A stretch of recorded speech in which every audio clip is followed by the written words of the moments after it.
Hora do café com o seu médico. Você já reparou que a maioria dos homens parece se arrastar por aí? Você vai no supermercado e você vê os caras empurrando o carrinho devagar, quase parando, aquele olhar perdido, sem brilho, deprimido. O cara para na frente de uma prateleira e fica lá segurando o que quer que seja durante uns 10 minutos antes de decidir se ele vai querer aquilo ou não.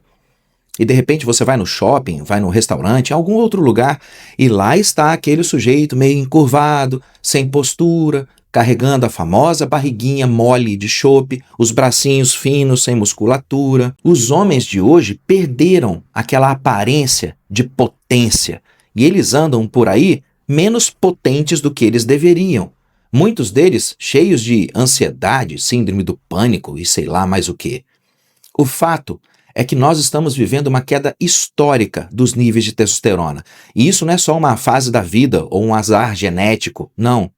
Essa queda está muito acima do que seria esperado para cada faixa etária. Segundo os dados de vários estudos populacionais, na década de 1960, os níveis médios de testosterona total em um homem adulto era de 800 nanogramas por decilitro. Em 2020, o nível médio de testosterona total em um homem adulto é de apenas 400 nanogramas por decilitro. E isso é o que eu vejo todo santo dia no consultório. Sério mesmo.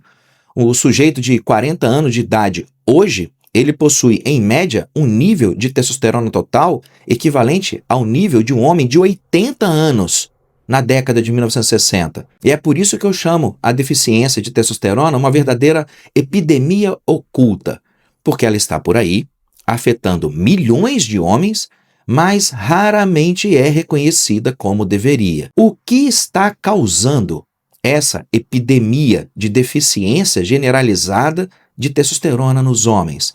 Eu vou te contar nesse vídeo aqui. Os 5 principais fatores do seu estilo de vida que estão derrubando a sua testosterona são os seguintes. Anota. Primeiro, o excesso de gordura corporal, principalmente na barriga. Essa barriguinha sua, ela não é só estética. Ela aumenta a aromatase, uma enzima que converte testosterona em estradiol. Pelo menos 70% dos homens com um percentual de gordura corporal acima de 25% apresentam níveis insuficientes de testosterona. Segundo, dietas pobres em proteínas, minerais e gorduras boas, que são nutrientes essenciais para a produção hormonal. Muitos homens vivem à base de alimentos ultraprocessados e açúcar, e essas substâncias inflamam o corpo e reduzem a produção de testosterona. Terceiro, estresse crônico. Quanto mais estressado você é, mais alto o seu cortisol. E quanto mais alto o seu cortisol, menor a sua produção de testosterona. Quarto, sono e privação do descanso. Dormir mal durante uma semana apenas, derruba os seus níveis de testosterona em 15%. E isso já é mais que o suficiente para você começar a apresentar sintomas de deficiência hormonal. 5 e último, disruptores endócrinos. Essas substâncias químicas estão presentes em plásticos, isopor, PVC, cosméticos, pesticidas e sabotam silenciosamente o seu sistema hormonal. Por exemplo, o bisfenol A ele está presente no revestimento interno de latas, embalagens plásticas e recibos térmicos, aqueles recibos que você pega quando paga uma conta. Essa substância atua como um mimetizador de estrogênio e reduz a síntese e a ação da testosterona. Os fitalatos estão presentes em embalagens plásticas flexíveis e em materiais de armazenamento de alimentos. Eles afetam a produção das células de Leydig, diminuindo a produção hormonal.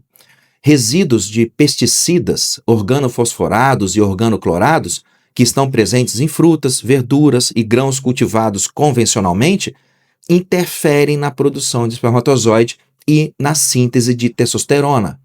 Metais pesados, como cádmio e chumbo, estão presentes como contaminantes nos alimentos devido à poluição do solo e da água.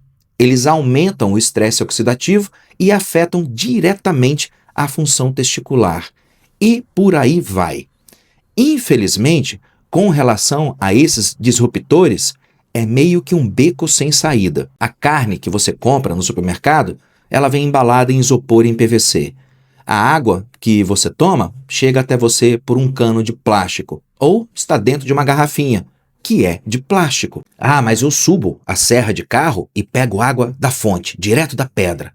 Sim, e você colhe e transporta essa água usando o quê? Uma ânfora de barro grega ou um vaso de cerâmica fenício? Não. Você colhe e transporta utilizando um garrafão de plástico. Se você não planta e colhe seus próprios alimentos no seu quintal, é bastante provável que você termine ingerindo pequenas quantidades de fitalatos, resíduos de pesticidas, cádmio e chumbo. Então, com relação aos disruptores endócrinos na alimentação, que virou uma modinha falar disso, não tem muito para onde você correr. Vamos ser realistas. A não ser que você se mude para uma caverna e vá se alimentar só com o que você encontra no bosque, não tem jeito. Na vida moderna, dá até para diminuir um pouco o consumo desses disruptores endócrinos, mas não tem como você eliminar completamente. Só que isso não significa que você não possa fazer algo a respeito para melhorar a sua testosterona.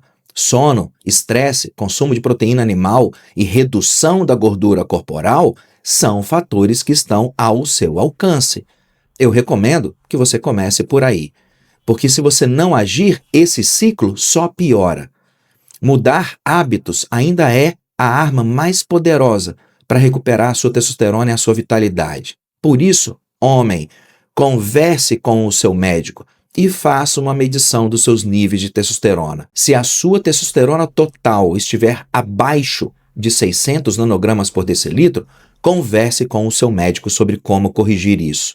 Se você quiser me honrar com a sua confiança para fazer essa avaliação para você, é só comentar esse vídeo aqui com a palavra consulta e eu entro em contato com você pelo direct para você conversar com a minha equipe e agendar o seu atendimento. Testosterona é vida, fera. Se cuida. E esse foi o Café com seu médico.